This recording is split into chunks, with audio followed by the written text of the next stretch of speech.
Welcome back to the channel. पिछली video में हमने बहुत सारे कॉन्सेप्ट को कवर कर रखा है। अगर आपने पिछले दो लेक्चर्स को नहीं देखा है तो जाकर देख ही लीजिए ताकि आप एक बेसिक्स को तैयार कर लें। ठीक है, आज हम उसके आगे कंटिन्यू करेंगे। Dominant allele and recessive allele क्या होते हैं उसके आगे और फर्दर कंटिन्यू किया जाएगा जहां तक ये लेक्चर चला जाए। ठीक है, तो आपसे ये पहला रिक्वेस्ट ये है कि अगर आपने वीडियो लेक्चर्स को पहले दो वीडियो लेक्चर्स को नहीं देख रखा है तो जाकर उसको जरूर देख लीजिए। ठीक है, ये तो पिछले ही वीडियो का है, मैं इसको मिटा दे रहा हूँ। ठीक है, चलिए इसको मिटाते हैं और आज का आप हेडिंग डाल सकते हैं रिसेसिव एंड डोमिनेंट एलील। हम इसको एकदम अच्छे से बेसिक्स से समझने वाले हैं। Recessive and dominant allele, allele के बारे में हमने समझ लिया था कि जीन के दो फॉर्मेट होते हैं, उनको हम एलील बोलते हैं। जैसे मान लीजिए आई कलर का जीन है तो आई कलर के दो एलील हो सकते हैं, जैसे ब्लू कलर और ब्लैक कलर। तो हमने उन सभी चीजों के बारे में एकदम पढ़ लिया है। Dominant and recessive allele, dominant and recessive allele, dominant and recessive allele क्या होते हैं? डोमिनेंट, आखिर ये डोमिनेंट एंड रिसेसिव एलील क्या होते हैं? ठीक है, मान लीजिए ये ग्रुप ऑफ कोई पर्सन है, ये कोई समुदाय है, ये कोई कम्युनिटी है। कुछ भी नोट मत कीजिए, आराम से समझने की कोशिश कीजिए। ये कोई कम्युनिटी है और इस कम्युनिटी में सभी लोग टॉल हैं। क्या है? टॉल।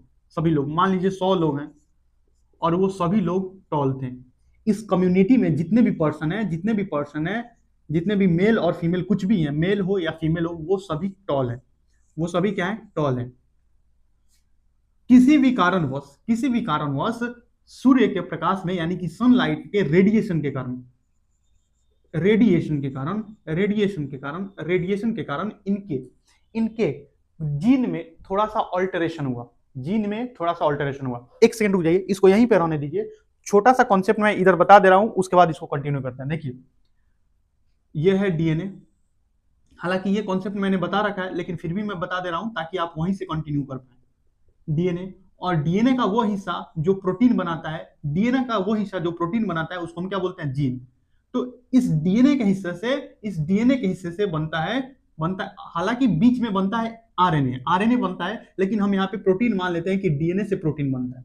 डीएनए से प्रोटीन बनता नहीं है, डीएनए से बनता है आरएनए और आरएनए से बनता है प्रोटीन। डीएनए से बनता है आरएनए और आरएनए से बनता है प्रोटीन। हम यहाँ पे प्रोटीन मान लेते हैं और हम क्या जानते हैं कि ये प्रोटीन हमारे शरीर के अलग अलग स्ट्रक्चर को देता है। अलग अलग स्ट्रक्चर या हमारे शरीर के रंग, हमारे बाल, आई कलर्स, नाक का शेप कैसा होगा, इन सभी एक्सटर्नल कैरेक्टर्स को दर्शाने में मदद करता है। यानी कि इस प्रोटीन का कोड किसके ऊपर लिखा हुआ है? इस प्रोटीन का कोड लिखा हुआ है डीएनए के ऊपर। अगर हम इस डीएनए को चेंज कर दें तो ये प्रोटीन भी किसी और टाइप का बनेगा और उस प्रोटीन के अलग टाइप का जो प्रोटीन है वो किसी और तरीका से अपना फीचर शो करेगा। लेकिन मान लीजिए किसी भी कारणवश हमने कुछ ऐसा इसमें चेंज कर दिया कि ये प्रोटीन बनना ही बंद हो जाए तो क्या होगा? प्रोटीन बनना बंद हो जाएगा तो वो फीचर उस पर्सन में या तो शो नहीं करेगा या बहुत कम शो करेगा। या ये भी हो सकता है कि अगर हम इसमें चेंज करें तो ये प्रोटीन बहुत आवश्यकता से अधिक बनना शुरू हो जाए। आवश्यकता से अधिक क्या हो जाए? बहुत ज्यादा बनना शुरू हो जाए। तो यानी कि आप देख रहे हैं डीएनए से बनता है एमआरएनए और एमआरएनए से बनता है प्रोटीन। डीएनए से आरएनए और आरएनए से प्रोटीन। हम यहाँ पे प्रोटीन देख रहे हैं और प्रोटीन हमारे शरीर के अलग अलग स्ट्रक्चर को निर्माण करता है। ये हमने पिछले लेक्चर्स में भी देख लिया था। ठीक है, जिसको मैं याद दिला दिया हूं ताकि आप इसको कंटिन्यू कर सकें। तो ये रेडिएशन हुआ। रेडिएशन यानी कि सनलाइट के कारण कुछ तो ऐसा हुआ जिनके रेडिएशन के कारण इनके डीएनए में कुछ चेंज हो गया। जीन में ऑल्टरेशन हो गया। ध्यान से समझिए, इनके जीन में ऑल्टरेशन हो गया। इनके जीन में क्या हुआ? ऑल्टरेशन। और नेक्स्ट पीढ़ी में क्या हुआ? इनका जो अगला वाला पीढ़ी है उसमें बहुत सारे लोग टॉल हो गए और बहुत सारे लोग शॉर्ट हो गए।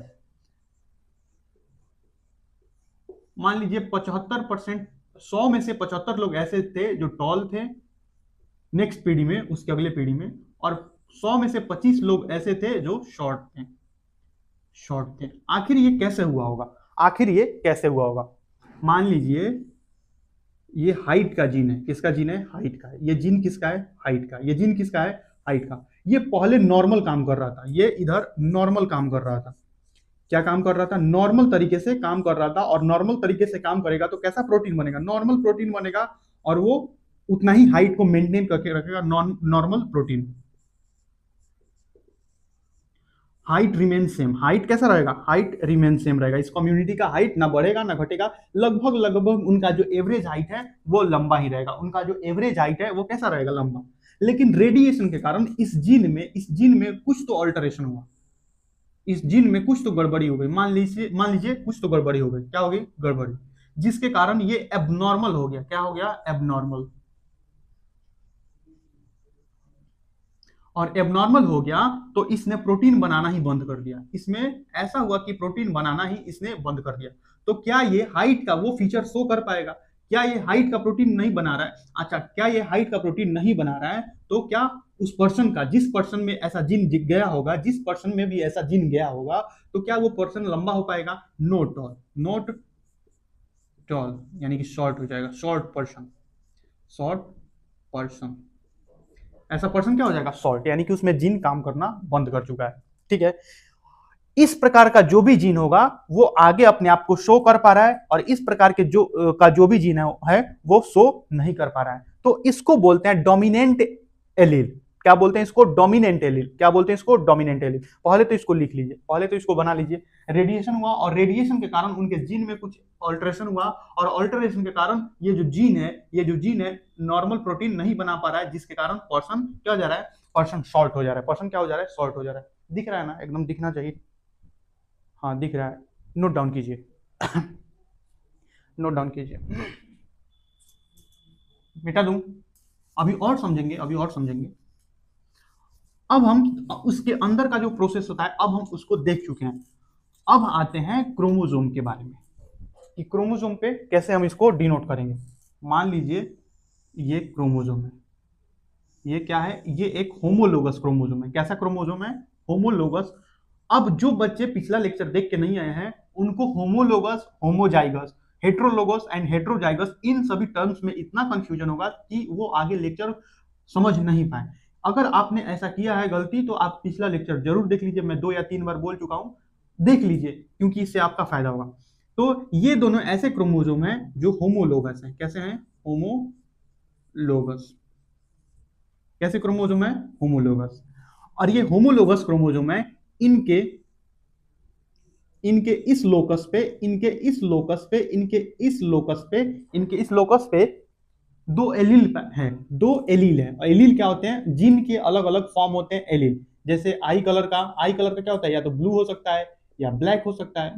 BLUE, blue and black. ये हो सकता है कि नहीं हो सकता है? ब्लू या ब्लैक कुछ भी हो सकता है। वैसे ही कि क्या हो सकता है?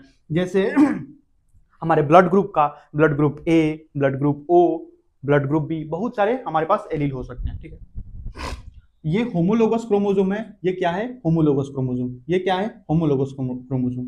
यहां पे हम ऐसा जीन ले रहे हैं जो हाइट के लिए रिस्पॉन्सिबल है। डोमिनेंट को हम डोमिनेंट एलील को हम कैपिटल लेटर से शो करते हैं। कैपिटल लेटर किस चीज से शो करते हैं? Capital letter. और रिसेसिव एलील को हम किस चीज से शो करते हैं? Small letter. इसी का स्मॉल लेटर। जैसे हाइट के लिए अगर वो टॉल है, हाइट का क्या एलील हो सकता है?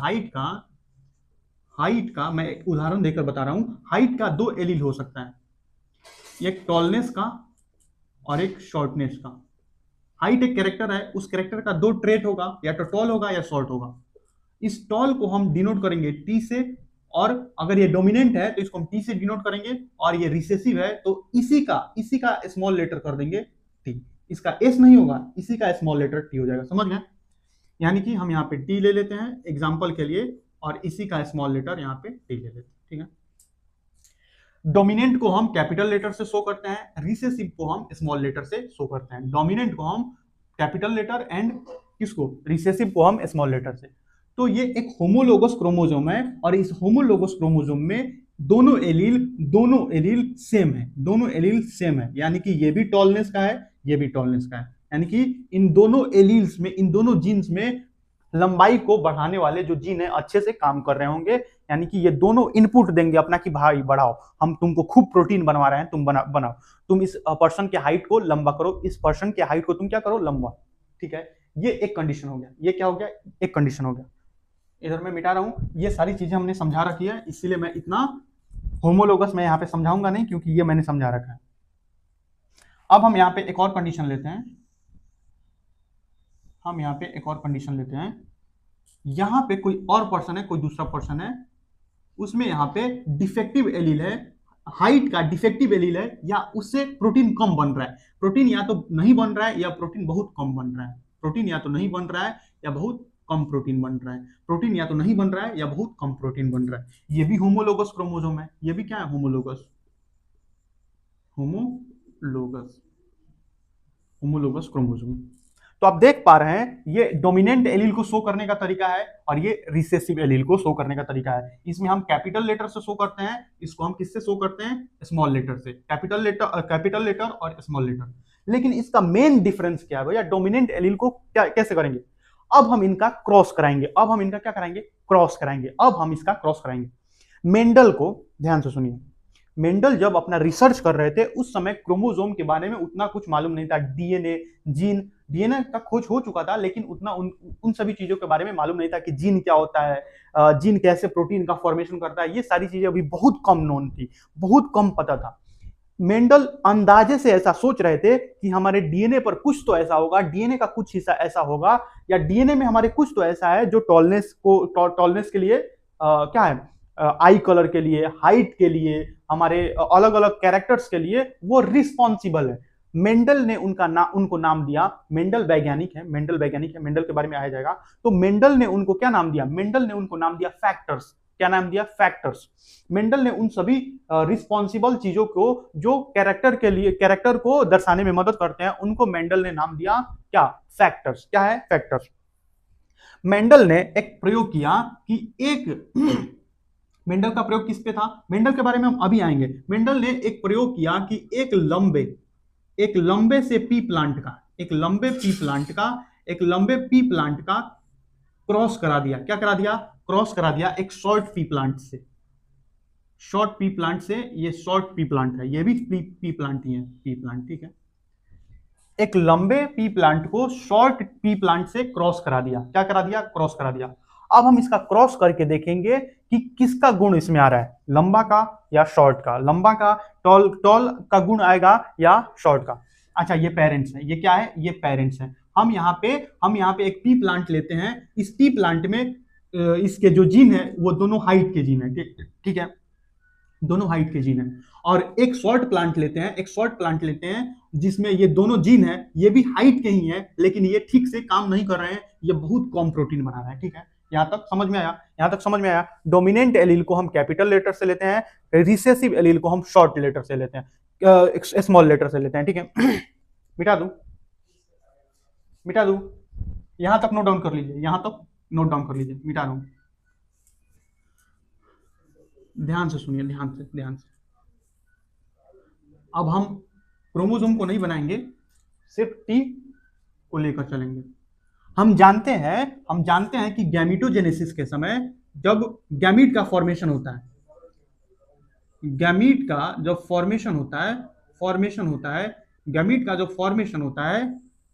गैमीट जब बनता है, यानी कि स्पर्म या ओवम या पॉलन ग्रेन या कुछ भी, ये प्लांट है तो पॉलन ग्रेन बनेगा, तो क्या होगा, आधा क्रोमोसोम बढ़ जाएंगे, क्रोमोसोम हाफ हो जाएंगे, क्रोमोसोम क्या हो जाएंगे, आधा बढ़ जाएंगे। तो इससे कितने गैमीट बनेंगे, इससे दो गैमीट बनेंगे। इससे कितने गैमीट बनेंगे, दो। इससे कितने गैमीट बनेंगे, दो। एक ये सेम टाइप के दो गैमीट बन रहे हैं। भैया दो ही बनेंगे क्या, प्लांट में तो हजारों करोड़ों बनेंगे, लेकिन हम यहाँ पे क्योंकि क्रोमोसोम हमने यहाँ पे दो दिखा रखा है तो इसके चलते हम यहाँ पे दो दिखा रहे हैं। ऐसा बनेंगे बहुत सारे, हाँ, लेकिन सेम टाइप के गैमीट बनेंगे। देख लीजिए, इसमें भी टी है, इसमें भी टी है, कोई फर्क नहीं पड़ता। आप इसको लीजिए तो भी वही रिजल्ट आएगा, इसको लीजिए तो भी वही रिजल्ट आएगा। अच्छा, इसमें भी क्या होगा, इसमें भी तो गैमीट फॉर्मेशन होगा, इसमें भी क्या होगा, गैमीट फॉर्मेशन। और गैमीट फॉर्मेशन में इसमें क्या होगा, इसमें भी सेम टाइप के दो गैमीट बनेंगे, सेम टाइप के दो गैमीट बनेंगे। अब देखिए हम जानते हैं गैमीट बनते समय ये क्रोमोसोम अलग अलग होते हैं, क्रोमोसोम हाफ होते हैं और अलग अलग गैमीट्स में चले जाते हैं, अलग अलग स्पर्म में, ओवम में या पॉलन ग्रे में जाते हैं, ठीक है। और बाद में जब वो स्पर्म या ओवम मिलते हैं तो फिर ये मिल जाते हैं, फिर क्या हो जाता है, मिल जाते हैं। तो कैसे कैसे मिल सकता है, ये वाला टी या तो इससे मिल सकता है, हम कॉम्बिनेशन देख रहे हैं कि किस किस कॉम्बिनेशन में मिल सकता है, ये वाला टी या तो इससे मिल सकता है। ध्यान रखने लायक बात यह है, अगर ये टी इससे मिले दोनों ही सेम है तो रिजल्ट भी सेम ही होगा। अगर ये टी इससे मिले तब भी रिजल्ट सेम होगा। रिजल्ट क्या होगा, रिजल्ट हम बना के देखते हैं, चलिए देखिए रिजल्ट बना के देखते हैं।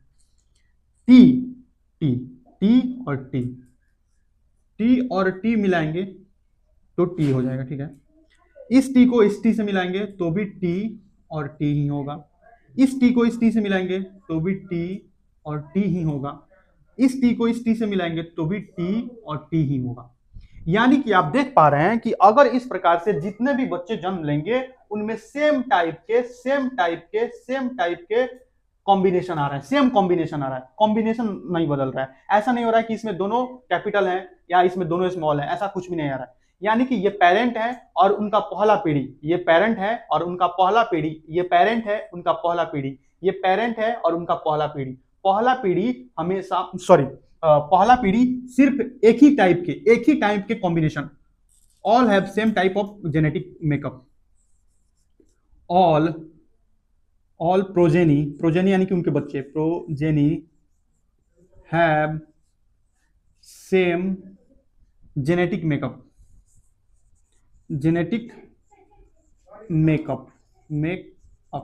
यानी कि इनका जेनेटिक मेकअप सेम है। तो आप सोच रहे होंगे कि इनका हाइट क्या होगा, ये टॉल होंगे शॉर्ट होंगे। हम भैया ये तो जानते हैं कि ये टॉल होगा, हम ये जानते हैं ये शॉर्ट डॉर्फ होगा या शॉर्ट होगा, ये टॉल होगा ये शॉर्ट होगा, हम ये जानते हैं। ये क्या होगा, आखिर ये क्या होगा? तो पहली बात तो ये अंदाजे से नहीं बताया जा सकता है। मेंडल ने इसका प्रयोग किया, उन्होंने उस प्रयोग को उस पौधे में देखा, उन्होंने उस ऑब्जर्वेशन को लिख लिया। तो आप ये ब्लेम हम पे नहीं डाल सकते हैं कि भैया ये शॉर्ट भी तो हो सकता है, ये टॉल भी हो सकता है। नहीं हो सकता है, क्योंकि ये प्रकृति में हम वैसा देख रहे हैं और उसको हम ऑब्जर्व करके लिख रहे हैं। तो क्या मैं बताऊं ये शॉर्ट होंगे या टॉल होंगे? ये टॉल होंगे। ये क्या होंगे? टॉल होंगे।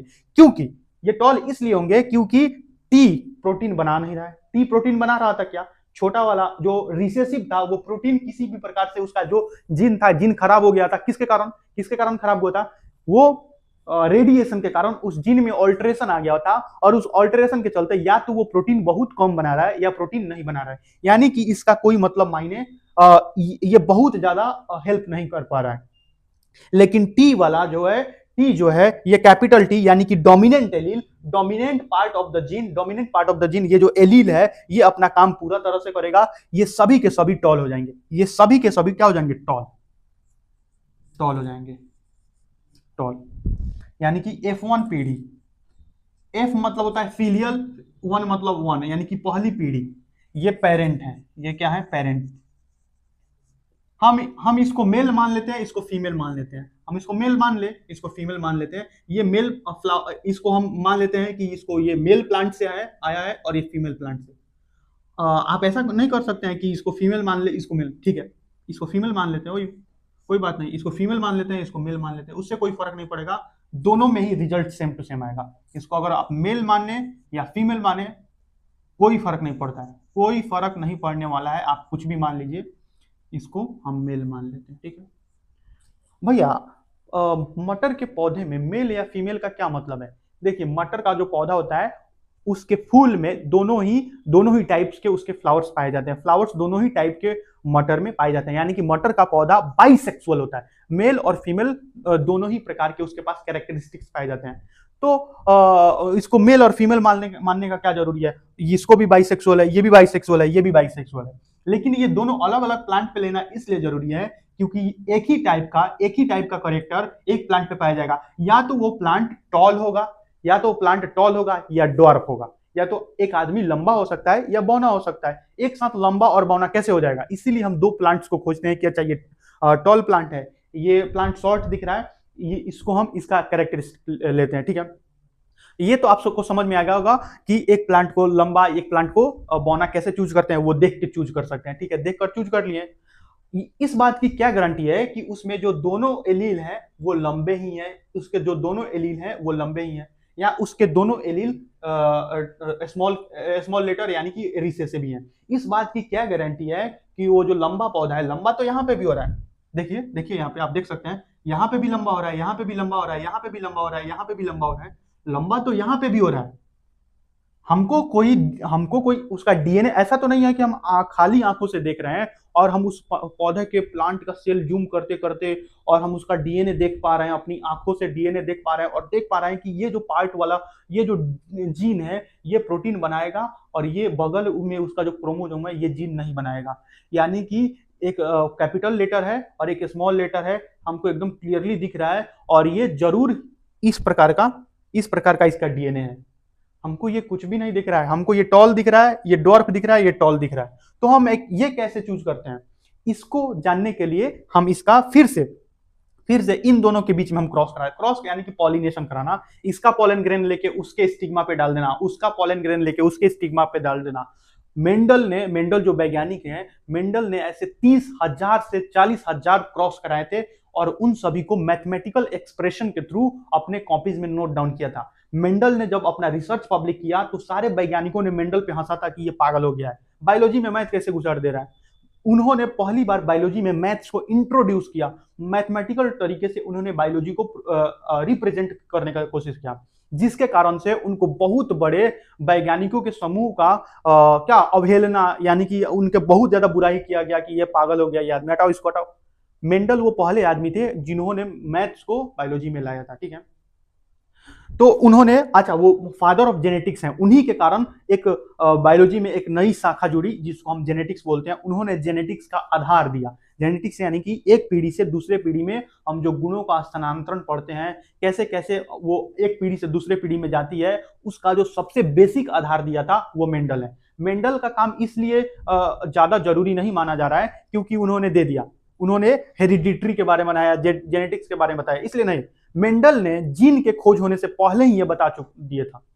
मेंडल ने बहुत सारी ऐसी चीजें हैं जो बाद में जाके खोजी गई, जैसे डीएनए से प्रोटीन बन रहा है, हो सकता है ये बाद में जाके खोजा गया हो, मेंडल ने पहले ही बता दिया था, बहुत सारी चीजें पहले ही बता दिया था कि ये पौधा लंबा हो रहा है, ये पौधा छोटा हो रहा है। हाँ, मेंडल ने उन टर्म्स को, उन एग्जैक्ट टर्म्स को यूज नहीं किया था। मेंडल ने उन, जैसे जीन के जगह पर उन्होंने क्या यूज कर लिया, जैसे उन्होंने फैक्टर यूज कर लिया कि ऐसा फैक्टर है, इसमें टॉलनेस का फैक्टर है, टॉलनेस का फैक्टर है, क्रोमोसोम है, क्रोमोसोम भी यूज नहीं किया था। तो आप समझ पा रहे हैं।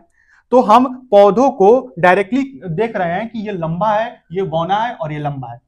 तो हम कैसे चूज करेंगे, हम अब इन दोनों पौधों में क्या करेंगे, क्रॉस कराएंगे, इन दोनों पौधों में क्रॉस कराएंगे और देखेंगे कि हो क्या रहा है। अभी के लिए हम यह मान रहे हैं कि इसका दोनों प्योर कैपिटल टी है और ये दोनों प्योर स्मॉल टी है। हालांकि ये दोनों आंख से नहीं दिख रहा है, हमको इसका बाहर से कैरेक्टर दिख रहा है, ये ड्वार्फ है, ड्वार्फ यानी कि बौना है। बाहर से हमको सिर्फ ये दिख रहा है, ये चीजें नहीं दिख रही है, ये चीजें नहीं दिख रही है। तो ये हमको मालूम कैसे चला, इसको हम क्रॉस करा के देखेंगे ना, अपने आप मालूम चल जाएगा कि ये हुआ कैसे। और ये क्या दिख रहा है, ये हमको टॉल दिख रहा है, ये प्लांट हमको क्या दिख रहा है, टॉल। अरे आपका यही कंसर्न है कि ये भी टॉल दिख रहा है, ये भी टॉल दिख रहा है, तो इस बात की क्या गारंटी है कि इसमें ऐसा डीएनए नहीं हो सकता है कि इसमें ऐसा डीएनए हो। इसको हम क्रॉस करा के देख रहे हैं, अपने आप आपका ये डाउट सॉल्व हो जाएगा। क्या हम इसको क्रॉस करा के देखें, ये भी एक प्लांट होगा टॉल, ये भी एक प्लांट होगा टॉल। हम किसी को मेल मान सकते हैं, किसी को फीमेल मान सकते हैं, कोई फर्क नहीं है। हम जिसको मेल मानेंगे उसका पॉलन ग्रेन लेंगे और जिसको फीमेल मानेंगे उसके स्टिग्मा पे डाल देंगे, हमारा बस इतना ही काम है। भैया हम इसको मेल नहीं मान सकते, अरे बिल्कुल मान सकते हैं। अगर आप इसको मेल मानेंगे तो इसका पॉलन ग्रेन लेके इसके स्टिग्मा पे डाल देंगे, कोई फर्क नहीं पड़ता है। यहाँ भी टी है, यहाँ भी टी है, यहाँ भी कैपिटल टी स्मॉल टी, यहाँ भी कैपिटल टी स्मॉल टी है, ठीक है। भैया हम इसको मेल इसको फीमेल नहीं मान सकते, अरे बिल्कुल मान सकते हैं। जिसको मेल मानेंगे उसका पॉलन ग्रेन लीजिए, पॉलन ग्रेन कैसे लेंगे, उसके स्टिग्मा, उसके कहाँ से, एंथर से लेंगे और उसके कहाँ पे डाल देंगे, जिसको हम फीमेल मानेंगे उसके स्टिग्मा पे ले जाके डाल देंगे। और स्टिग्मा, स्टाइल, आप जो क्या क्या बोल रहे हैं, ये पॉलन ग्रेन, ये क्या होता है, इसको आप रिप्रोडक्शन के चैप्टर में पढ़ के आइए, कृपया करके उसको चैप्टर को पढ़ के आइए, इसीलिए पढ़ाया गया है, इसीलिए इस चैप्टर को उसके बाद रखा गया है ताकि हम यहाँ पे उन सभी चीज को डिस्कस नहीं करें और आगे बढ़ सके, ठीक है। तो अब हम इन चीजों में, इन दोनों में क्रॉस करा रहे हैं, इन दोनों में क्रॉस कराएं। ये फीलियल वन है, यानी कि ये फर्स्ट जनरेशन है। यहां पे लिख लीजिए फर्स्ट जनरेशन, फर्स्ट जेनेरेशन। मैं बहुत धीरे धीरे पढ़ा रहा हूं, लेकिन बहुत ज्यादा कॉन्सेप्चुअल पढ़ा रहा हूं, ठीक है। अब हम चलते हैं, पहला जनरेशन का क्रॉस करा रहे हैं और देख रहे हैं कि क्या बन रहा है।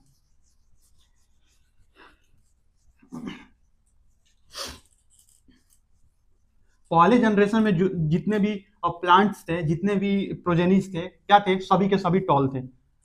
आपके दिमाग में ये भी डाउट आ सकता है कि भैया क्या चार ही प्लांट्स बनेंगे? नहीं, 4 करोड़ भी बने तो भी वो टॉल ही होंगे। इस बात से कोई मतलब नहीं है कि 4 बने या 40 बने। हमने यहाँ पे देखा है कि हमने 2 गैमिट्स को लिया है, यहाँ पे भी 2 गैमिट हो सकता है, यहाँ पे 50,000 गैमिट बने, यहाँ पे भी 50,000 गैमिट बने, यानी कि 50,000 प्लांट्स बनेंगे, वो सभी के सभी टॉल होंगे, वो सभी के सभी क्या होंगे, टॉल होंगे। कहने का मतलब यह है कि 100% F1 टॉल होगा, फीलियल वन जनरेशन 1 100% टॉल होगा। हमने सिर्फ यहाँ पे 4 बना के देखा है, ठीक है। अब देखिए, तो ये रहा F1 का, ठीक है, ऐसा ही था कुछ, और हम इसके बीच में क्रॉस करा रहे हैं। इसको हम क्या मान लें, इसको हम फिर से फीमेल मान ले या मेल मान ले, कुछ भी मान सकते हैं, मेल या फीमेल कुछ भी मान सकते हैं, सॉरी, ठीक है। यहाँ पे टी और यहाँ पे टी, क्या हम सही जा रहे हैं? Capital T small T, capital T small T. और गैमीट फॉर्मेशन के होते समय ये क्या होगा, ये दोनों अलग अलग होंगे। Gamete formation, gamete gamete formation मैंने पढ़ाया है कि उस समय क्या होता है, मियोसिस होता है, और मियोसिस के समय ये जो दोनों क्या है, क्रोमोसोम अलग अलग होंगे। जितने भी क्रोमोसोम है, ये मान लीजिए पहला क्रोमोसोम है तो इसमें भी अलग होगा, दूसरा क्रोमोसोम में 2 जोड़े हैं वो भी अलग होंगे, तीसरा क्रोमोसोम में 3 वो भी अलग होंगे, और सभी अलग अलग होके एक सेल में चले जाएंगे और इधर वाला एक सेल में चला जाएगा। तो इसमें कितने टाइप के गैमीट बनेंगे, या तो ये कैपिटल टी लेके आएगा, या तो ये स्मॉल टी वाला गैमीट बनेगा, यही 2 गैमीट बन सकते हैं। और यहाँ पे पिछले वाले में दोनों गैमीट सेम थे, लेकिन यहाँ पे गैमीट अलग अलग हो गए, ठीक है। ये किस टाइप का गैमीट फॉर्म कर सकता है, ये भी सेम टू सेम इसी के जैसा करेगा, क्योंकि इसके पास भी सेम जेनेटिक मेकअप है, ठीक। अब कैसे कॉम्बिनेशन किया जा सकता है, कैपिटल टी या तो कैपिटल टी से मिल सकता है, कैपिटल टी या तो स्मॉल टी से मिल सकता है, ठीक है। स्मॉल टी या तो कैपिटल टी से मिल सकता है, स्मॉल टी या तो स्मॉल टी से मिल सकता है, ठीक है। तो मैं लिखूं इसका कैपिटल टी स्मॉल टी। पहला देखिए, पहली संभावना क्या है, capital T capital T, capital T capital T. दूसरी, यहां पे पहला दूसरा छोड़ दीजिए, नहीं तो आप कंफ्यूज हो जाएंगे। Capital T small T, capital T small T, small T capital T, small T capital T. आगे पीछे लिखने से कोई फर्क नहीं है, आगे पीछे लिखने से कोई फर्क नहीं है। आप इसको चाहें तो कैपिटल टी स्मॉल टी भी लिख सकते हैं। देख रहे हैं आप, same to same genetic material है, मेकअप है, यहाँ पे भी जेनेटिक मेकअप सेम है और यहाँ पे भी जेनेटिक मेकअप सेम है। ऐसा मत बोल दीजिएगा यहाँ पे स्मॉल टी पहले आ गया, वो आपको दिख नहीं रहा है, हम उसको एक्सप्रेस कर रहे हैं, हम उसको समझने के लिए ऐसा नोटेशन दे रहे हैं, हम उसको समझने के लिए ऐसा दर्शा रहे हैं, ठीक है, इतना ही कर रहे हैं। और लास्ट वाला कॉम्बिनेशन क्या होगा, small T and small T, small T and small T. अब देखिए, हमने पिछले वाले में देखा था, कि अच्छा, ये कैसा दिख रहा था, ये पौधा लंबा था कि बौना था, ये पौधा आपको लंबा दिख रहा था। ये F1 में आपने इनको देखा था कि ये कैसे दिख रहे थे, ये भी टॉल थे। बस ये एक बेचारा कैसा हो जाएगा, देखिए, इसमें एक भी जीन ऐसा नहीं है जो अच्छा प्रोटीन बना रहा हो, यानी कि प्रोटीन बनाने वाला इसमें एक भी जीन नहीं है। तो ये पौधा कैसा रह जाएगा, ये पौधा ड्वार्फ रह जाएगा, ये पौधा ड्वार्फ रह जाएगा, ये पौधा ड्वार्फ यानी कि बौना रह जाएगा, ये ड्वार्फ रह जाएगा। ये क्या हो जाएगा, ड्वार्फ। ये क्या हो जाएगा, ड्वार्फ। यानी कि 3 इसमें, ये 3 टॉल होंगे, 4 में से 3 टॉल होंगे, और एक बेचारा क्या हो जाएगा, ड्वार्फ। एक सेकंड, इसको मिटाने दीजिए, यहां पे लिखिए 3 टॉल, 3/4 टॉल, 3/4 यानी कि 4 में से 3, 4 में से 3 पौधे, 4 में से 3 पौधे टॉल हैं। तो भैया क्या 4 ही बनेगा? अरे नहीं, बहुत ज्यादा बनेंगे, लेकिन 3/4 उसमें टॉल होगा। 3/4, अगर 1 लाख भी बन रहा है तो 1 लाख का 3/4 टॉल होगा। और 1/4 यानी कि 4 में से एक पौधा क्या है, शॉर्ट है या ड्वार्फ है, ड्वार्फ है, क्या है, ड्वार्फ है। यानी कि अगर हम इसका रेशियो निकालें तो 3:1, 3:1 के रेशियो में ये आएगा। ये टॉल होगा और ड्वार्फ का ये रेशियो हुआ, टॉल और ड्वार्फ का ये रेशियो हुआ, 3:1 का रेशियो होगा टॉल और ड्वार्फ का। अब देखिए होगा क्या, यानी कि क्या हुआ, यानी कि ये होगा, अच्छा यहाँ पे जीन जो जेनेटिक मेकअप दिख रहा है, जेनेटिक मेकअप कितने तरह का है, ये एक तरह का same to same genetic makeup है, इन दोनों का genetic makeup same to same है, इसका अकेला सेम टू सेम है। यानी कि अगर हम इसको बोले तो ये किसी भी क्रोमोसोम में जीन कैसे कैसे अपने एलील के साथ है उसको हम बोलते हैं जीनोटाइप। यानी कि क्रोमोसोम के जेनेटिक मेकअप को हम बोलते हैं जीनोटाइप, यानी कि उसका जीन किस टाइप का है। क्रोमोसोम में जो जीन मौजूद है उसका जितने भी टाइप्स हैं वो अपने टाइप्स के साथ किस तरह मौजूद है उसको बोलते हैं जीनोटाइप। और जब जीन जब किसी भी पौधे में, जीव जंतु में, इंसान में जब अपने आप को एक्सप्रेस करता है, कैसे एक्सप्रेस करता है, जीन प्रोटीन बनाएगा और प्रोटीन उस पौधे में, उस इंसान में या किसी भी चीज में अपना असर दिखाएगा। जीन जब असर दिखाता है उसको बोलते हैं फिनोटाइप। जीन जिस रूप में मौजूद है उसको बोलते हैं जीनोटाइप। यानी कि ये है फिनोटाइप, इस जीन का असर है, ये टॉल है, ये ड्वार्फ है। जीन का जो असर पड़ रहा है उसको बोलते हैं फिनोटाइप। तो फिनोटाइप किस रेशियो में है, टॉल, अगर टॉल और ड्वार्फ का रेशियो देखेंगे तो 3:1 के रेशियो में है, 3:1 के रेशियो में है। इसको क्या बोलते हैं, फिनोटाइप। फिनोटाइप क्या होता है, एक्सप्रेशन ऑफ जेनेटिक मेकअप।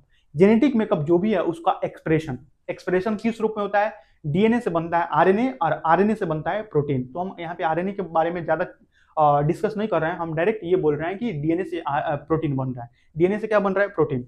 ये सारी चीजें डीएनए पे है, क्यों, क्योंकि क्रोमोसोम पे है, और क्रोमोसोम किसका बना होता है, डीएनए का। और क्रोमोसोम पे जिस प्रकार के जीन मौजूद है इनको बोलते हैं जेनेटिक मेकअप, और जेनेटिक मेकअप को हम बोलते हैं जीनोटाइप। ये क्या है, जीनोटाइप। जीनोटाइप यानी कि इनके जीन का जो जो टाइप कॉम्बाइन किया है उसको हम बोलते हैं जीनोटाइप, और इसको हम बोलते हैं फिनोटाइप।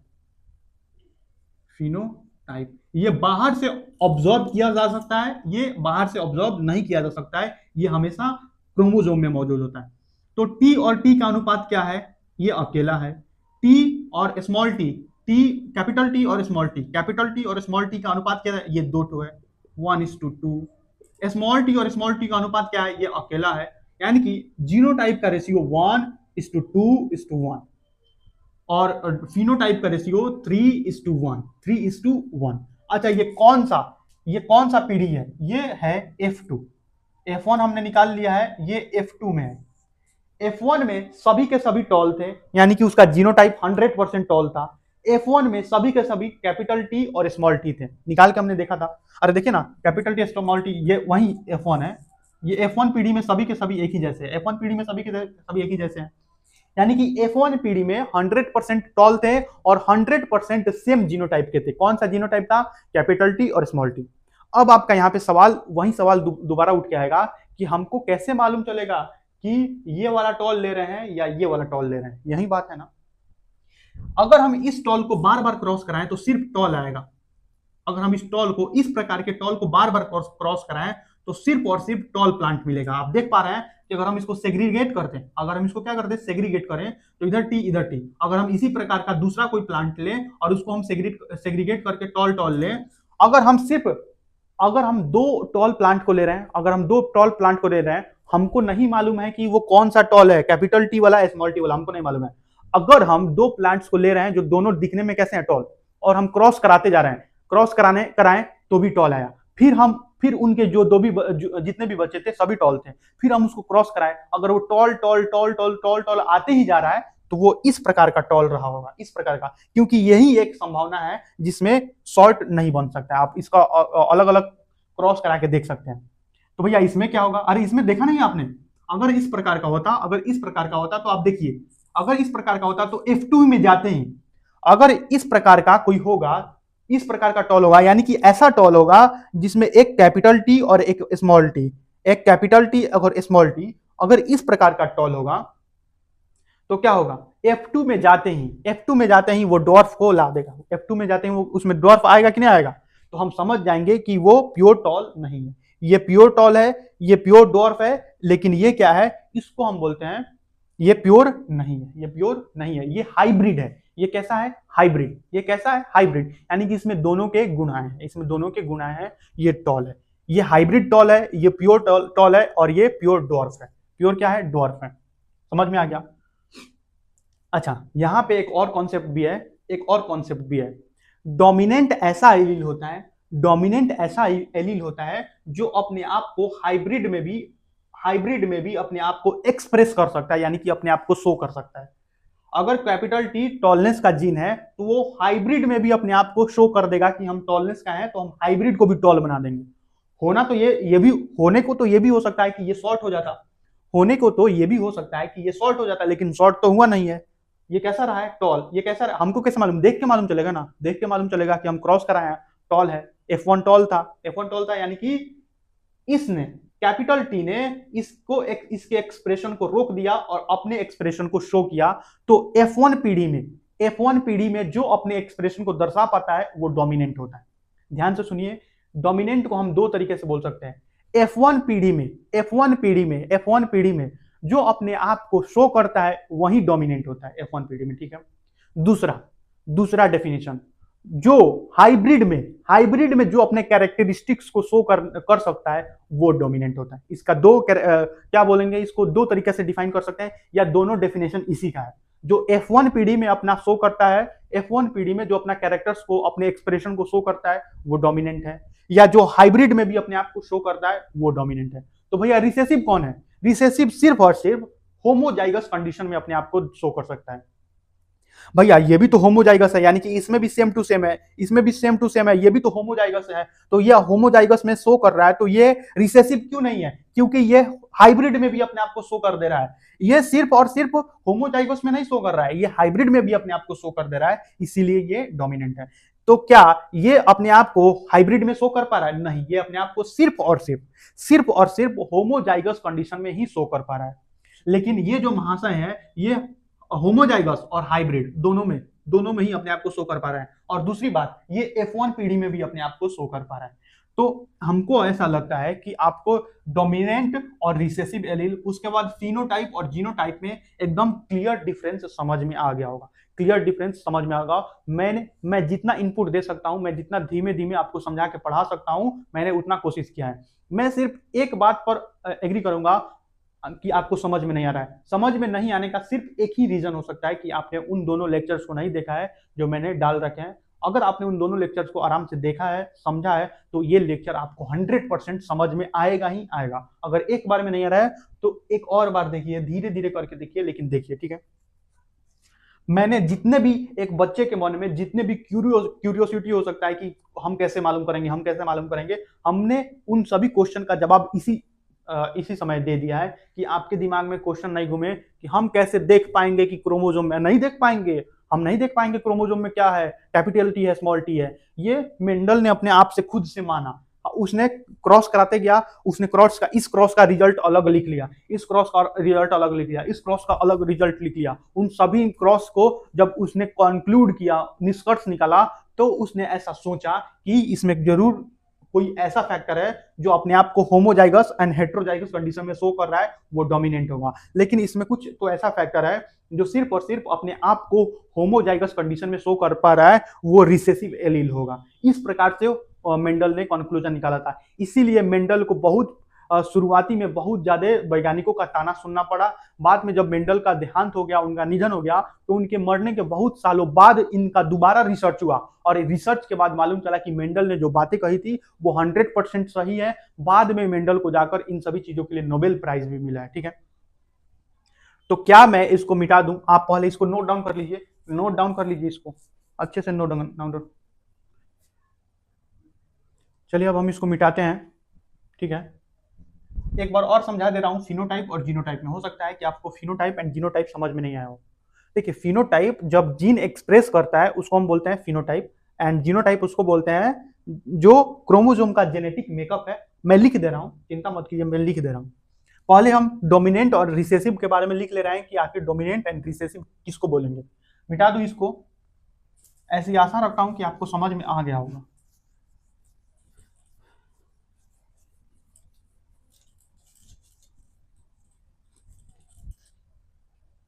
तो डोमिनेंट अपने आप को किस चीज में शो कर रहा था?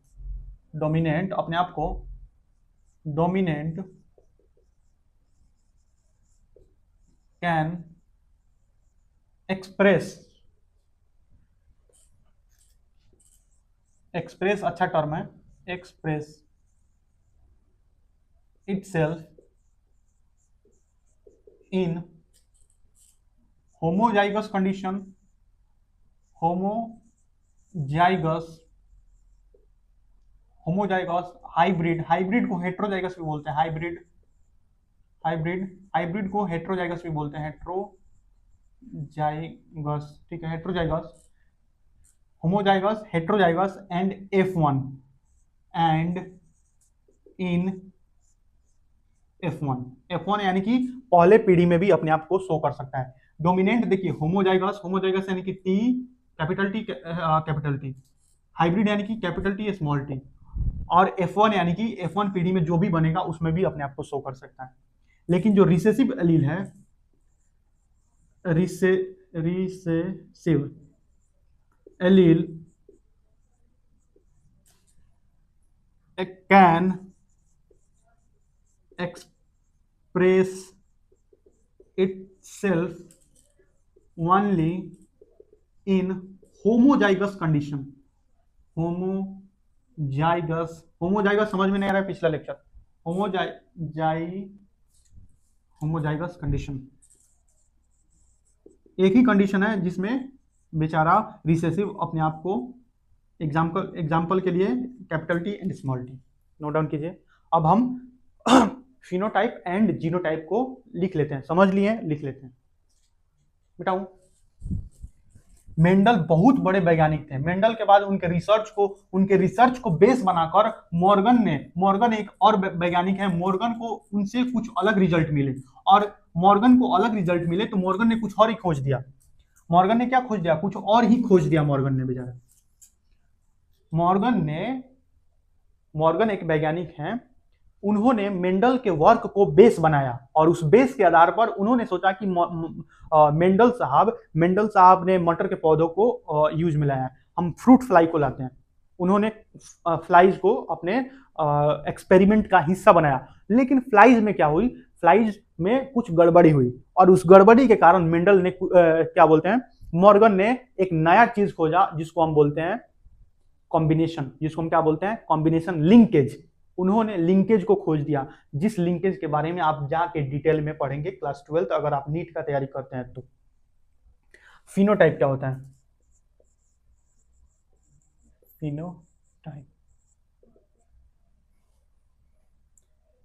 फिनोटाइप मतलब ऑब्जर्वेबल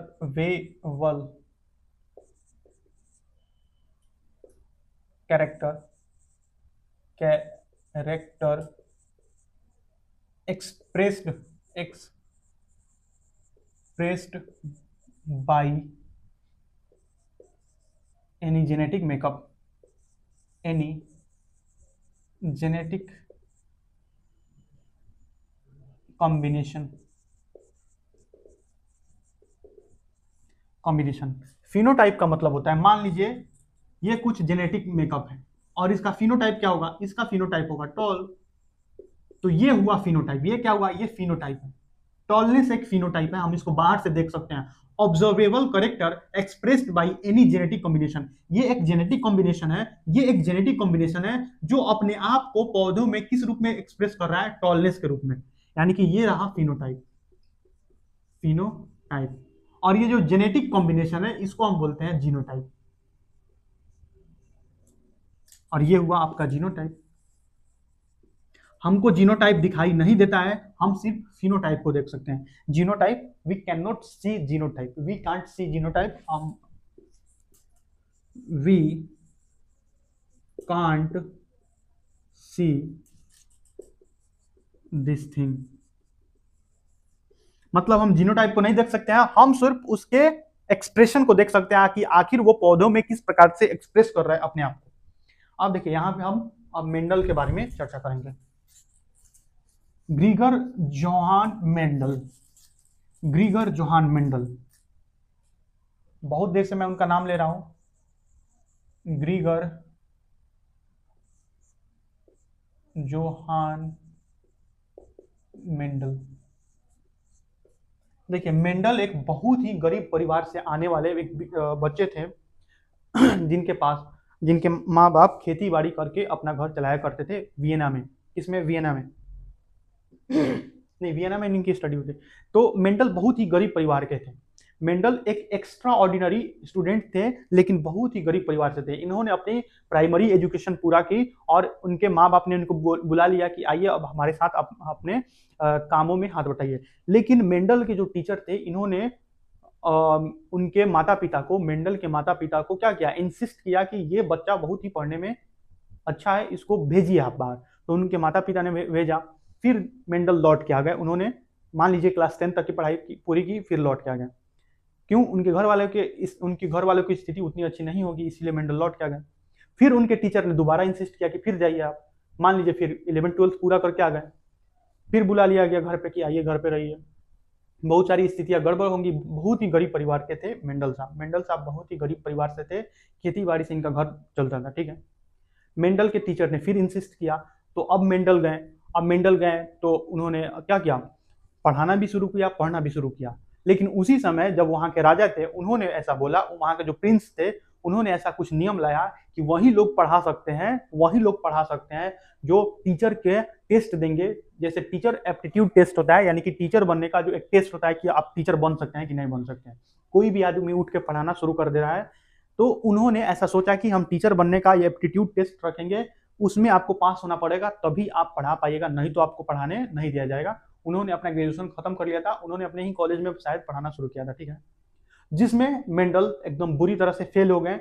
मेंडल को फेल कर दिया गया, यानी कि मेंडल ने टीचर एप्टीट्यूड टेस्ट में ही फेल हो गए। उनको टीचर बनने का मौका नहीं मिला, जिसके बाद मेंडल एकदम मेंटली ब्रेक डाउन हो गए, बहुत ज्यादा डिप्रेस्ड हो गए। 2 साल तक, लगभग 1 या 2 साल तक बहुत ज्यादा डिप्रेशन में रहे। उसके बाद मेंडल एक किस में जाते हैं, एक क्या बोलते हैं, चर्च में जाते हैं। वहां पे चर्च में रहना शुरू करते हैं। किसमें एग्जैक्ट क्या है वो, उसको क्या बोलते हैं, मोनेस्ट्री। हाँ, मोनेस्ट्री में जाते हैं और आश्रम में जाते हैं, मोनेस्ट्री में जाते हैं और आश्रम में रहना शुरू करते हैं। और ये सारे जो क्रॉस थे, हालांकि मेंडल ने मैथमेटिक्स की पढ़ाई की थी, मैथमेटिक्स की बहुत सारी पढ़ाई की थी मेंडल ने, और उन्होंने अपने जो क्या बोलते हैं, मोनेस्ट्री में उगे हुए मटर के पौधों पर धीरे धीरे एक्सपेरिमेंट करना शुरू किया, उनको ऑब्जर्व करना शुरू किया। स्टैटिक्स को पहली बार बायोलॉजी में स्टैटिक्स को मेंडल ने इंट्रोड्यूस किया था। और इसी स्टैटिक्स के कारण, सांख्यिकी के कारण, यानी कि डाटा को कैसे स्टोर करते हैं, तो इन सभी का बहुत ज्यादा इस्तेमाल कर दिया था। इसीलिए मेंडल के काम को समझा नहीं जा सका, जिसके कारण मेंडल का इतना ज्यादा क्या हुआ, मेंडल को इतना नीचे दिखाने का कोशिश किया गया था। मेंडल ने मैथ्स को बायोलॉजी में इंट्रोड्यूस करके सोचा था कि हमारे काम को अच्छा समझा जाएगा। हमने बहुत अच्छे तरीके से क्लासिफाई करके अलग अलग डेटा को रखा है कि इन अगर ऐसा ऐसा क्रॉस कराएंगे तो ऐसे ऐसे रिजल्ट मिलेंगे। लेकिन लोग उसको क्रॉस वेरीफाई करने की बजाय इसके कि लोग उस चीजों को क्रॉस वेरीफाई करते हैं कि क्या मेंडल ने लगभग 7 साल तक इन सभी एक्सपेरिमेंट को किया था। 1 या 2 साल तक नहीं, 7 साल तक एक्सपेरिमेंट को किया था, 7 साल तक। तो आप सोच सकते हैं कि उन्होंने कितने ज्यादा क्रॉस कराए होंगे, कितने तरह से क्रॉस कराए होंगे, जितने भी पॉसिबल हो सकता है उतना क्रॉस करा के देखा होगा, और उन सभी को एक अच्छे से डेटा इसको स्टोर किया था। जब मेंडल ने अपना वर्क को पब्लिश किया तो उनके वर्क को इतना धुतकार दिया गया। अच्छा, एक और बात आप देख पा रहे हैं कि पेरेंट कैसे हैं, पेरेंट है टॉल, पेरेंट क्या थे, टॉल थे, दोनों टॉल थे, एक शॉर्ट था, मान लीजिए शॉर्ट है। और इसमें क्या हो जा रहा है, इसमें टॉल हो जा रहा है। F1 में क्या होता है, टॉल। और F2 में क्या हो जा रहा है, F2 में आते आते कुछ टॉल भी हो जा रहा है और कुछ शॉर्ट भी हो जा रहा है। उस समय बहुत बड़े बड़े वैज्ञानिक का पूरे दुनिया पर एक वर्चस्व था। जैसे डार्विन ने सिद्धांत दिया था कि प्रकृति में जो वेरिएशन है वो कंटिन्यूअस वेरिएशन है, धीरे धीरे वेरिएशन आती है। इतना जल्दी वेरिएशन नहीं हो रहा है कि यहाँ पे टॉल आ गया, यहाँ पे फिर टॉल, यहाँ पे फिर शॉर्ट। तो क्योंकि डार्विन का वहां पे उस समय बहुत ज्यादा वर्चस्व था, इसीलिए मेंडल के काम को बिना सोचे समझे नकार दिया गया कि हटाओ, ये बेकार काम लाया है। डार्विन बहुत बड़ा आदमी था, डार्विन बहुत बड़ा वैज्ञानिक था, तो मेंडल के काम को बेचारे को हटा दिया गया, दुत्कार दिया गया। लेकिन बाद में जब मेंडल के काम मरने के बहुत साल बाद इन सभी चीजों को देखा गया, उन सभी पन्नों को दोबारा उगाड़ के देखा गया, क्रॉस करा के देखा गया, तो मेंडल का एक एक बात सच हो रहा था, तो जिसके कारण मेंडल को बाद में नोबेल प्राइज भी मिला। और दूसरी बात ये कि मेंडल के वर्क को बेस बनाकर बहुत सारे दूसरे वैज्ञानिकों ने अपना अपना नया खोज किया, उसके बाद तो खोज आगे बढ़ता ही गया। यानी कि जेनेटिक्स के फादर रहे हैं ग्रिगर जॉन मेंडल, बहुत ही गरीब परिवार में जन्मे हैं। इन्होंने मटर के पौधे पर एक्सपेरिमेंट किया। अब आपके दिमाग में सवाल आ सकता है कि मटर का ही पौधा क्यों? हालांकि इस क्वेश्चन का जवाब हमने प्रीवियस लेक्चर में दे भी दिया है, लेकिन फिर भी मैं इस लेक्चर में ही बता दे रहा हूं। उन्होंने मटर के पौधों को इसलिए लिया ताकि हम उनमें आसानी से कैरेक्टर को ऑब्जॉर्व कर सकते हैं। दूसरी बात, मटर को उगाने के लिए बहुत कम जगह का जरूरी पड़ता है, मटर में बहुत ज्यादा इनपुट नहीं देना पड़ता है कि हम दिन भर मटर के पौधे को बैठ के खिला रहे हैं, या बहुत मटर का पौधा बहुत ज्यादा जगह नहीं घेरता है, मटर के पौधा में बहुत लकड़ियां नहीं होती है। मतलब मटर के पौधा पर एक्सपेरिमेंट करना बहुत तरह से आसान है। दूसरी बात, मटर के पौधा का जो लाइफ स्पैन है, वो लाइफ स्पैन छोटा है, 3 महीने 4 महीने का स्पैन है। यानी कि अगर आप एक्सपेरिमेंट कर रहे हैं तो आप लगभग चार पीढ़ी आप एक साल में देख सकते हैं। यानी कि 4 पीढ़ी आप एक ही साल में उगा के देख सकते हैं कि उन पीढ़ी में वेरिएशन कैसा आ रहा है। आप अगर बहुत सारी चीजों को अलग अलग, अच्छा सिर्फ 4 ही पीढ़ी नहीं, मान लीजिए यहाँ पे अलग पीढ़ी चल रही है, वहां पे अलग पीढ़ी चल रही है, यहाँ पे अलग, उन सभी को छोटे छोटे जमीन के टुकड़ा दिए जा सकते हैं कि हम इसमें इस तरह के पौधे के बारे में एक्सपेरिमेंट करेंगे। मटर के हम मान लीजिए ये जमीन का टुकड़ा है, मान लीजिए क्या है, जमीन का टुकड़ा है, तो हम इसको बहुत सारे भाग में बांट देंगे। हम इसमें बांट देंगे कि हम इसमें मटर के फ्लावर के बारे में एक्सपेरिमेंट करेंगे, हम इसके दाने के बारे में यानी कि सीड के बारे में एक्सपेरिमेंट करेंगे, हम यहाँ पे स्टेम हाइट के बारे में एक्सपेरिमेंट करेंगे, हम यहाँ पे फ्लावर के कलर के बारे में एक्सपेरिमेंट करेंगे। यानी कि आप छोटे छोटे जमीन का टुकड़ा देकर आप उन सभी को अलग अलग से ऑब्जर्व कर सकते हैं, एक्सपेरिमेंट कर सकते हैं। इसीलिए मेंडल ने उस समय क्या लिया, मटर के पौधे को चूज किया था। ठीक है, तो मेंडल ने किन किन चीजों को चूज किया था हम यहाँ पे देख लेते हैं। हालांकि उसके बाद वाला चीज हम अगले लेक्चर में देखेंगे, क्योंकि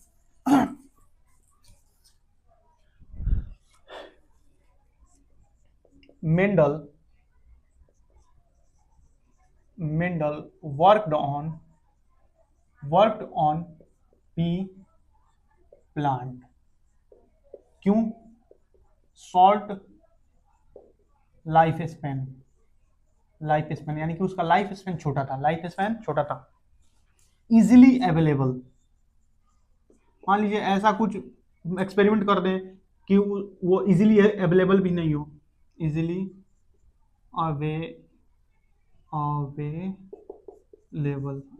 अवेलेबल, ओके, इजिली अवेलेबल है। लो मेंटेनेंस यानी कि इसको बहुत ज्यादा मेंटेन करने की आवश्यकता नहीं है। तो इन सभी चीजों के कारण उन्होंने लिया।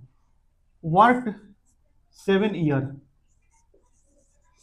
ईयर्स तक उन्होंने वर्क किया था, 7 ईयर, और 7 कैरेक्टर को उन्होंने चूज किया था। 7 ईयर और मटर के पौधे में 7 कैरेक्टर को उन्होंने चूज किया था। कैरेक्टर 7 साल तक उन्होंने वर्क किया था, और मटर के पौधों में उन्होंने 7 कैरेक्टर को चूज किया था कि हम उन्हीं के बारे में एक्सपेरिमेंट करेंगे।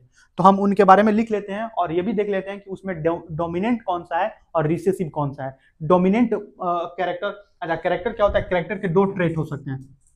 कैरेक्टर के कितने ट्रेट हो सकते हैं? बहुत सारे ट्रेट हो सकते हैं, यहाँ पे हम 2 ले रहे हैं। या तो डोमिनेंट हो सकता है, अरे 2 ट्रेट हो सकते हैं कि नहीं, ट्रेट जैसे आई, तो आई कलर, जैसे आई कलर एक कैरेक्टर है, तो या ब्लू आई हो सकता है या ब्लैक आई हो सकता है, तो ये भी एक ट्रेट हुआ। हो सकता है कि ये ट्रेट डोमिनेंट हो, ये ट्रेट रिसेसिव हो। आप समझ पा रहे हैं? ये कैरेक्टर है, कैरेक्टर के 2 ट्रेट हैं, ये ट्रेट डोमिनेंट हो सकता है, ये ट्रेट रिसेसिव हो सकता है। उसी प्रकार से मेंडल ने 7 कैरेक्टर लिया, और 7 कैरेक्टर में उसका एक ट्रेट डोमिनेंट था और उसका एक ट्रेट रिसेसिव था। मान लीजिए यहाँ पे हम बी ले रहे हैं, यहाँ पे हम इसको बी से डिनोट कर रहे हैं, क्योंकि हम जानते हैं डोमिनेंट वाले ट्रेट को हम बी से डिनोट करते हैं, तो रिसेसिव वाले को हम स्मॉल, इसी का स्मॉल डिनोट करेंगे। ठीक है, ये मेंडेलियन नोटेशन है, क्योंकि मेंडल ने ऐसा ही नोटेशन दिया था, मॉर्गन ने कुछ और ही नोटेशन दे दिया था। मॉर्गन के बारे में हालांकि पढ़ना भी नहीं है क्लास 10th में। चलिए अब हम इसको मिटाते हैं। देखिए कैरेक्टर,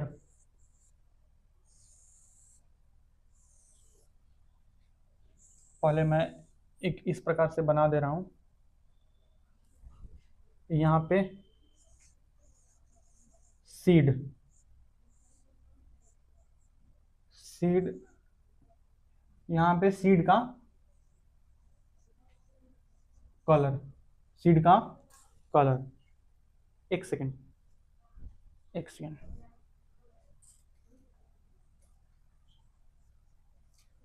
यहाँ पे हम ले रहे हैं सीड कलर, कि सीड किस कलर का है, सीड किस कलर का है पहला, ठीक है। तो हम कैसे लिखेंगे सीड कलर, और सीड कलर क्या हो सकता है, सीड कलर, सीड कलर जो है, सीड कलर कैसा हो सकता है, या तो येलो हो सकता है, या कैसा कैसा हो सकता है, थोड़ा इसको और मोटा करते हैं, यहाँ पे करते हैं, ठीक है। मान लीजिए सीड कैसा है, येलो है, कैसा है, येलो है, मान लीजिए ये सीड कैसा है, येलो है, येलो है या ग्रीन है। मटर में या तो सीड ग्रीन होता है या येलो होता है, तो पहला ये हो गया। दूसरा इसी प्रकार से देखिए seed colour, seed shape, seed, एक सेकंड गलती लिख दे रहा, सीड शेप, यानी कि उसका जो आकार है, उसकी आकृति कैसी होती है। अब सीड या तो राउंड होता है, राउंड, या पिच का सा रहता है, यानी कि उस पे झुर्रियां झुर्रियां उस पे होती है, तो उसको बोलते हैं रिंकल्ड, रिंकल्ड, ठीक है। उसी प्रकार से क्या लिया जाए, seed colour, seed shape, pod colour, pod shape, pod यानी कि उसकी फली, ऐसा मटर में होता है ना, मटर में ऐसा ऐसा, तो इसको बोलते हैं पॉड, उसके अंदर जो होते हैं उसको सीड बोलते हैं, और उसके पूरे कवर को बोलते हैं पॉड। तो पॉड कलर, तो पॉड कलर कैसा हो सकता है, पॉड जो कलर है, पॉड कलर कैसा हो सकता है, पॉड कलर, पॉड का जो कलर है या तो वो ग्रीन हो सकता है, या ग्रीन हो सकता है, या और क्या हो सकता है बताइए, या तो ग्रीन हो सकता है, पॉड या तो ग्रीन हो सकता है या येलो। चलिए अभी अभी 3 ही रहने दीजिए, क्या रहने दीजिए, 3 ही रहने दीजिए, नोट डाउन कीजिए इसको।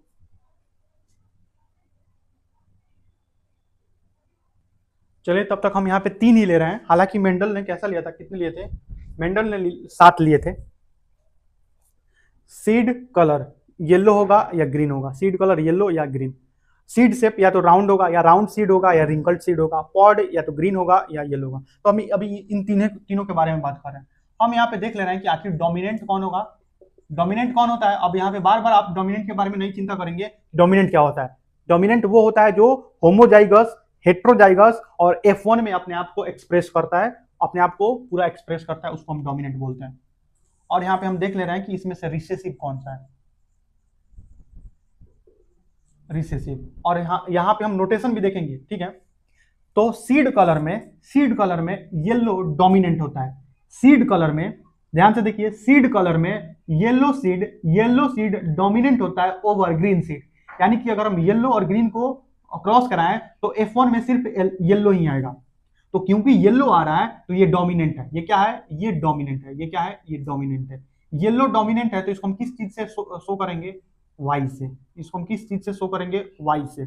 तो ये क्या हुआ, ये रिसेसिव होगा, ये क्या होगा, ये रिसेसिव होगा।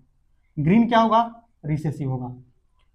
सीड कलर में ग्रीन रिसेसिव है, सीड कलर में ग्रीन सीड रिसेसिव है, तो इसको डिनोट किस चीज से करेंगे, इसको हम स्मॉल वाई से डिनोट करेंगे। अगर हमको इसको डिनोट करना होगा तो हम किस चीज से डिनोट करेंगे, स्मॉल वाई से।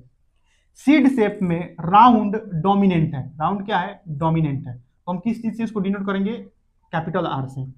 रिंकल्ड रिसेसिव है, रिंकल्ड क्या है, रिसेसिव है, तो हम इसको कैपिटल आर से डिनोट कर रहे हैं, तो इसको हम किससे डिनोट करेंगे, स्मॉल आर से। पॉड कलर में ग्रीन पॉड, पॉड कलर में ग्रीन जो पॉड है, ग्रीन जो पॉड है वो क्या है, वो है डोमिनेंट। वो क्या है? डोमिनेंट। यानी कि पॉड कलर में ग्रीन डोमिनेंट है, यानी कि ग्रीन क्या है? डोमिनेंट। तो इसको हम किससे शो करेंगे? जी से। और पॉड कलर में येलो पॉड कलर रिसेसिव है, तो हम इसको स्मॉल जी से डिनोट कर सकते हैं। ठीक है, तो आपने क्या देखा? सीड कलर में येलो या ग्रीन। सीड शेप में या तो राउंड होगा या रिंकल्ड होगा। ये डोमिनेंट है, ये रिसेसिव है। ये डोमिनेंट है, ये रिसेसिव है। ये डोमिनेंट है, ये रिसेसिव है। उसी प्रकार से फ्लावर पोजीशन होता है। तो इसको पहले आप नोट डाउन कर लीजिए, इसको आप नोट डाउन कर लीजिए, उसके बाद मैं फ्लावर कलर और फ्लावर पोजीशन के बारे में भी बता देता हूं। पहले आप इसको नोट डाउन कर लीजिए। आपने देख लिया कि कौन सा डोमिनेंट है, कौन सा रिसेसिव है, और किसको हम किस चीज से डिनोट कर रहे हैं। अब हम यहां पे क्या क्या है? Flower colour. अब देखिए, फ्लावर का कलर या तो वॉयलेट होगा, वॉयलेट, या व्हाइट होगा, white flower. Flower position, flower कहां पे उग रहा है? फ्लावर पोजीशन, फ्लावर पोजीशन या तो एक्सियल होगा या टर्मिनल होगा। टर्मिनल। भैया एक्सियल और टर्मिनल क्या होता है हम बता दे रहे हैं। अब देखिए, जो पॉड पॉड है, ये पॉड कैसा हो सकता? सॉरी सॉरी सॉरी सॉरी, ये प्लांट हाइट है, प्लांट हाइट। ये जो प्लांट हाइट है, यह तो टॉल हो सकता है, हमने अभी इसको देख ही लिया है, या ड्वार्फ हो सकता है। ठीक है, मैं इसको मिटा दूं। ये जो मैं बनवा रहा हूं, इसको ध्यान से बनाइएगा, ध्यान से इसको संभाल के रखिएगा। अब देखिए, फ्लावर कलर में वॉयलेट कलर डोमिनेंट होता है। वॉयलेट कलर क्या होता है? डोमिनेंट। और इसको कैपिटल वी से डिनोट करते हैं। और व्हाइट कलर होता है रिसेसिव, और इसको स्मॉल वी से डिनोट करते हैं। फ्लावर पोजीशन में एक्सियल। अब देखिए, एक्सियल क्या होता है? मान लीजिए ये प्लांट है, और अगर यहां से प्लांट में फ्लावर निकल रहे हैं, तो इसको हम बोलते हैं एक्सिला इसको बोलते हैं। एक्सिला इसको बोलते हैं आर्मपिट। यानी कि अगर यहां से निकल रहा है, उसको बोलेंगे एक्सियल। टर्मिनल यानी कि एकदम ऊपर, टर्मिनल यानी कि एकदम टर्मिनल पे, एकदम अंतिम में, अंतिम छोर पे। एक्सियल यानी कि बगल से, और टर्मिनल यानी कि एकदम सिर पे।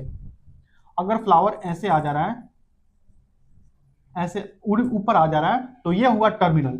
और ऐसा एक्सियल फ्लावर क्या होता है? एक्सियल फ्लावर होता है डोमिनेंट। ऐसा होता है डोमिनेंट। ऐसा क्या होता है? डोमिनेंट।